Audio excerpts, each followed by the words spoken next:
News when you want it with Bloomberg News Now. I'm Ed Kalegi. Nvidia CEO is squashing rumors of a rift in negotiations to invest in OpenAI. Bloomberg's Monica Ricks reports. Nvidia CEO Jensen Huang says the company will absolutely be involved in OpenAI's current funding round, despite a recent report from the Wall Street Journal saying negotiations had stalled. We will invest a great deal of money, probably the largest investment we've ever made. Huang didn't give numbers while speaking to reporters in Taiwan, but said it'd be nothing like the $100 billion Nvidia was said to be investing. He also said the company supports every developer that uses its software after a U.S. lawmaker accused the chip giant of offering tech support to improve China's DeepSeek AI model.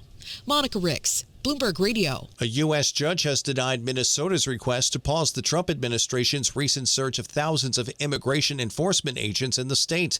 U.S. District Judge Catherine Menendez's order will allow Immigration and Customs Enforcement and other agencies to maintain approximately 3,000 officers deployed in Minnesota, primarily in the Twin Cities of Minneapolis and St. Paul, since Operation Metro Surge launched late last year.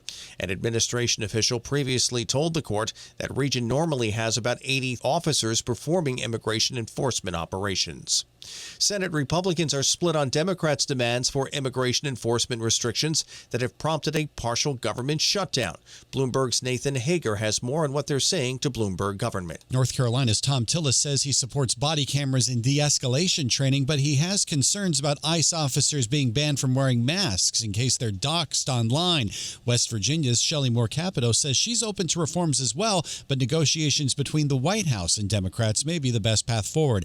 Texas Republican Ted Cruz says Democrats have decided their number one priority is to protect illegal aliens. As he puts it, cameras are not the Democrats' friend. In Washington, I'm Nathan Hager, Bloomberg Radio. President Trump told a Fox News reporter on Saturday that government funding is going fine.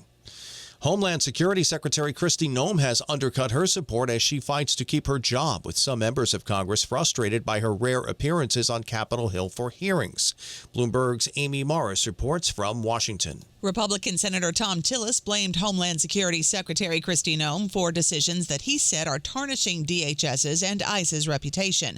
But it's not just the fallout from Minneapolis. Noem's policy requiring her personal sign-off on expenses exceeding $100,000 has dramatically slowed recovery after hurricanes and floods, and some lawmakers feel like she's stiff-armed Congress. All of this has raised questions about Noem's long-term job security, with some senators calling for her job, others expressing frustration with her interactions with Congress. In Washington, Amy Morris, Bloomberg Radio. Waymo, Alphabet's autonomous driving unit, is aiming to raise about $16 billion in a financing round that would value the unit at nearly $110 billion. The parent company would provide about $13 billion to the robo-taxi firm, while the rest would come from others, including new investors Sequoia Capital, DST Global, and Dragoneer Investment.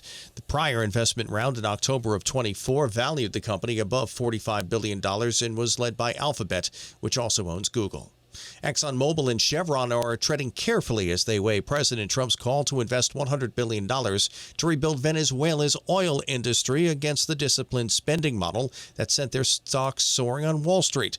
The CEOs of both companies talked up the long-term opportunities in Venezuela, which has the world's largest reserves on paper, but were hesitant to commit to new capital after reporting earnings Friday.